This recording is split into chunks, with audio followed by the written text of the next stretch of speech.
De volta com o Regimento Interno e para falarmos a respeito do artigo 12 e 13 do Regimento. Um artigo, tá? Uma questão que é simples, mas que vem gerando dúvida aí em muitos candidatos, em muitos estudantes, tá? Basta ter atenção na leitura do Regimento Interno, basta perceber questões básicas sobre a organização de qualquer tribunal, tá? Vejam só o artigo 12, primeiramente, do Regimento Interno, ó. Na composição do órgão especial, haverá 20 desembargadores que sejam magistrados de carreira e, alternadamente, 13 e 2 desembargadores oriundos da classe de advogados e membros do Ministério Público. Parágrafo único. Os membros do órgão especial, respeitadas as classes de origem, serão: inciso 1º, os 13 desembargadores mais antigos, tá? Inciso 2º, os 12 desembargadores eleitos. Eleitos por quem? Eleitos pelo Tribunal Pleno, tá? A gente tem que lembrar o seguinte, ó. Quando se estuda o artigo 12, nós estamos, primeiramente, tá, estudando a regulamentação do artigo 93, inciso 11 da Constituição da República. Vou repetir, tá? Nos tribunais com número superior a 25 julgadores, poderá ser constituído órgão especial, com o mínimo de 11 ou máximo de 25 membros, metade por antiguidade, metade por eleição do Tribunal Pleno. Tá lá no artigo 93, inciso 11. Então perceba o seguinte, a Constituição, ela cria parâmetros, ela institui parâmetros para a criação do órgão especial em cada tribunal. Criação que vai ser feita pelo respectivo regimento interno. Então se a Constituição coloca o mínimo 11, o máximo de 25, nós precisamos observar que em Minas Gerais, no TJMG, o órgão especial do TJ, que é a antiga Corte Superior do Tribunal de Justiça, tá? Ele é composto pelo máximo previsto na Constituição, 25 desembargadores. A Constituição também institui o seguinte, ó, definido o número de membros, metade por antiguidade, metade por eleição do Tribunal Pleno. Mas isso, gente, se o número for par. E se nós estivermos diante de um número ímpar, como é o caso aqui do órgão especial do TJMG, a antiga Corte Superior do Tribunal de Justiça do Estado de Minas Gerais?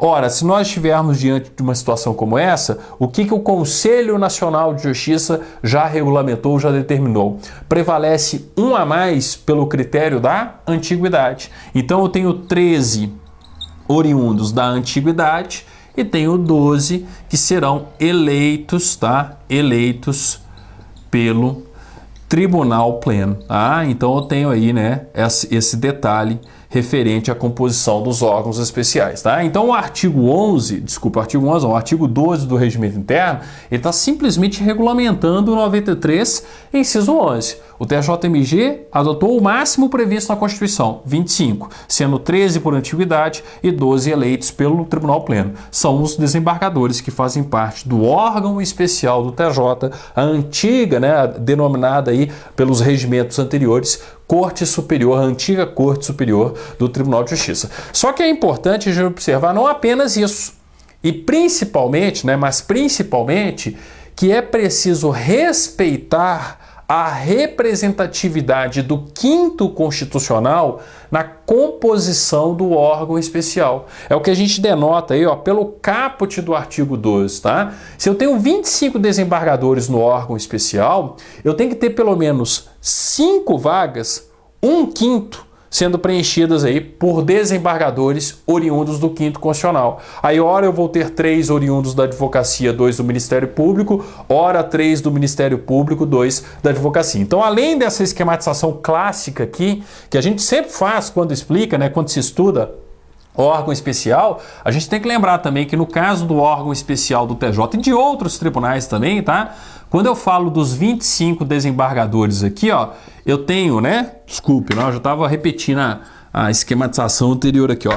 Eu tenho 20 desembargadores que são oriundos da carreira e preciso ter necessariamente 5 desembargadores que são oriundos do 5º Constitucional. É fácil de guardar, ó, 5 desembargadores oriundos do 5º Constitucional. Aí eu tenho que lembrar que vai ter uma alternância entre as classes. Ora eu vou ter 3 oriundos da advocacia e 2 do Ministério Público Estadual, tá?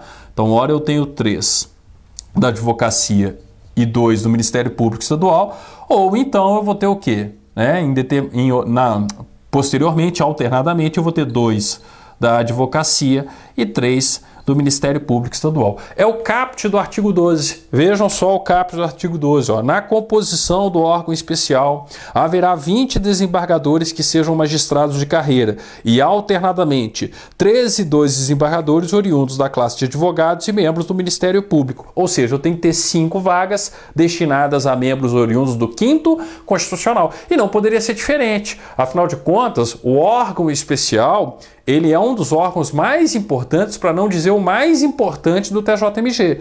Se o objetivo do 5º é assegurar a representatividade, tá, de advogados e membros do Ministério Público, de membros oriundos, né, melhor dizendo, da advocacia do Ministério Público, na composição de um respectivo tribunal, o órgão especial, que é em tese, tá, o órgão mais importante nesses tribunais, tá, ele também precisa respeitar a representatividade do 5º Constitucional. Então é por isso que eu tenho 20 desembargadores que são oriundos da carreira da magistratura e 5 desembargadores que são oriundos do 5º Constitucional. Né? Ora, 3 oriundos da advocacia, 2 do Ministério Público Estadual, ora, 3 oriundos do Ministério Público Estadual, 2 da advocacia. Eu tenho que ter essa alternância aí entre as respectivas classes, tá? Então não se esqueçam disso. Muita gente pergunta, professor, os 5 oriundos do 5º Constitucional, eles estão aonde? Dentre os eleitos pelo Tribunal Pleno ou dentre os 13 mais antigos? Não se preocupe com isso. Você não tem como saber a composição de momento do Tribunal de Justiça.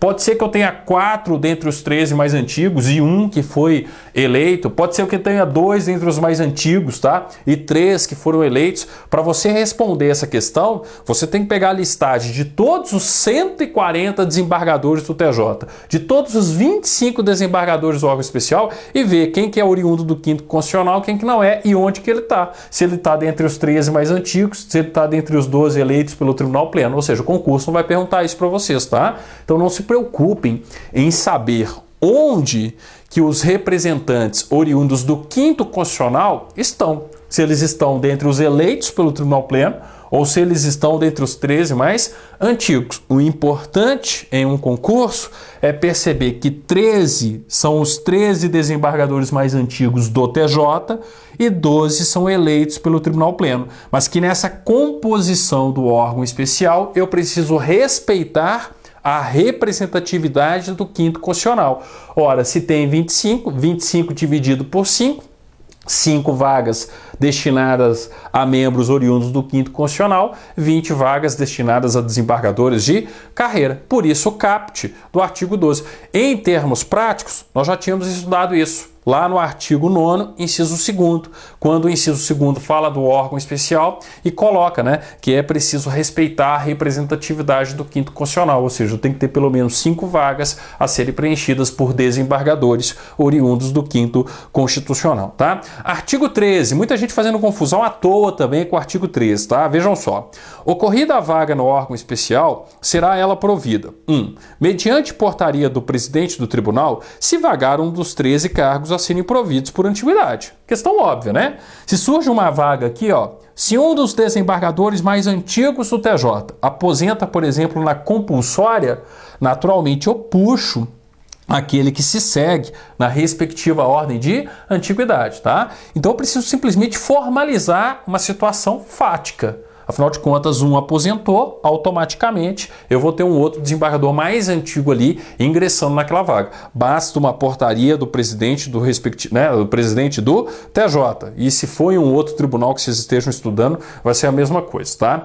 Inciso 2º, ó, para completar o mandato, pela convocação do suplente, ou, se não houver, por eleição pelo Tribunal Pleno, se vagar um dos 12 cargos a serem providos por eleição. Então, se acontece a vacância aqui, ó, em tese, eu chamo o suplente, porque além do eleito, eu tenho o suplente ou os suplentes daquele que foi eleito. Então chama-se o suplente, convoca-se o suplente para simplesmente completar o mandato do antecessor.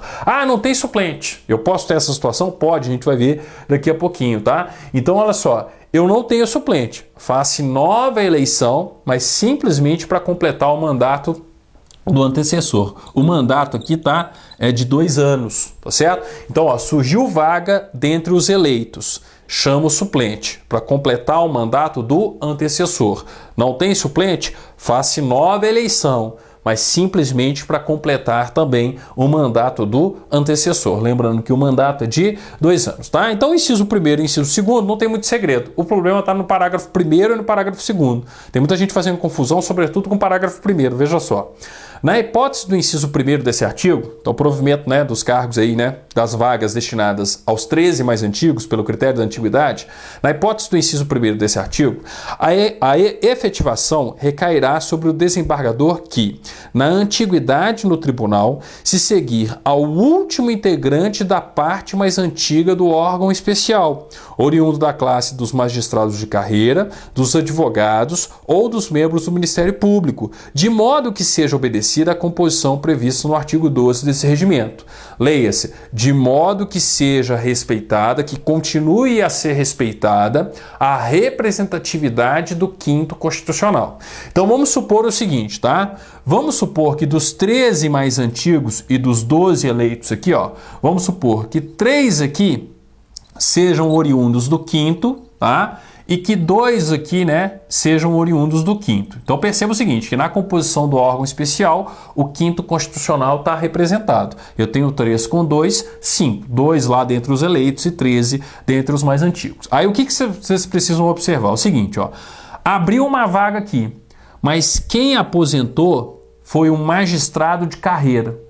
Então a vaga precisa ser preenchida o quê? Por um desembargador de carreira. Ah, agora quem saiu do órgão especial aqui, quem aposentou na compulsória, por exemplo, foi um oriundo da advocacia. Para manter a representatividade do 5º Constitucional, eu vou puxar alguém da advocacia. Ah, quem, né, aposentou agora foi um oriundo do Ministério Público Estadual. Ah, eu vou puxar alguém oriundo do Ministério Público Estadual. Se não for o caso de fazer essa inversão aqui, ó. Porque olha, eu tenho que ter 3 oriundos da advocacia, 2 do Ministério Público Estadual, 2 da advocacia e 3 do MPE. A regra do parágrafo 1º, o que chama a atenção no parágrafo 1º é justamente isso, ó. Se eu vou convocar alguém para integrar novamente, através de uma portaria, simplesmente para formalizar a composição dos 13 mais antigos, eu não posso convocar de modo, tá, a prejudicar a representatividade do 5º Constitucional. Então, se foi um desembargador oriundo da carreira que aposentou, eu vou puxar alguém na lista daqueles que são, né, da carreira. Se há um oriundo da advocacia, e não é o caso de fazer a alternância, tá? Aí eu puxo alguém da advocacia. Se for o caso de fazer a alternância, puxo alguém do Ministério Público Estadual, tá? Ah, se é alguém do Ministério Público Estadual e não é o caso de fazer a alternância, eu puxo alguém do Ministério Público Estadual. Se é o caso de fazer a alternância, eu puxo alguém da advocacia. O importante para o concurso público é perceber que sempre eu preciso respeitar a representatividade do 5º Constitucional, que na composição do órgão especial do TJMG, eu preciso ter 5 desembargadores que sejam oriundos do 5º Constitucional, ora sendo 3 oriundos da advocacia, 2 do Ministério Público Estadual, ora 3 do Ministério Público Estadual, 2 da advocacia, tá? Então isso que é importante, é por isso que nós temos essa observação no parágrafo 1º. Então eu não posso simplesmente puxar qualquer um aqui, ó. Eu tenho que observar o seguinte, ó, quem saiu? Foi de qual classe que saiu? Para justamente sempre manter essa representatividade, ficar de olho nessa representatividade e, se for o caso, o momento de fazer a alternância ou não, tá? Isso que é importante. Parágrafo 2º, ó, a substituição do desembargador referido no parágrafo 1º desse artigo far-se-á pelo desembargador mais antigo da mesma classe, não integrante do órgão especial, mediante convocação pelo presidente. Afinal de contas, eu vou ter uma portaria do presidente. Óbvio, né? Não pode estar dentre os eleitos aqui, ó, porque já faz parte. E é isso que eu coloquei aqui, ó. Eu vou pegar o mais antigo da respectiva classe. Então, eu sempre tenho que observar a lista de antiguidade aqui, ó, por classe, e não uma única lista de antiguidade em termos práticos, tá? Porque sempre será necessário respeitar a representatividade do 5º Constitucional na composição do órgão especial do TJMG, tá? Não se esqueçam disso. Não se esqueçam desse respeito à representatividade do 5º Constitucional. Artigo 12, artigo 13 do Regimento Interno, estão falando substancialmente disso, tá? Em grande parte aí, né, dos seus dispositivos, ok? Bem, no nosso próximo vídeo, nós vamos continuar aí a composição do órgão especial, mas a partir do artigo 14 do Regimento Interno, tá? Obrigado e até o nosso próximo encontro, então.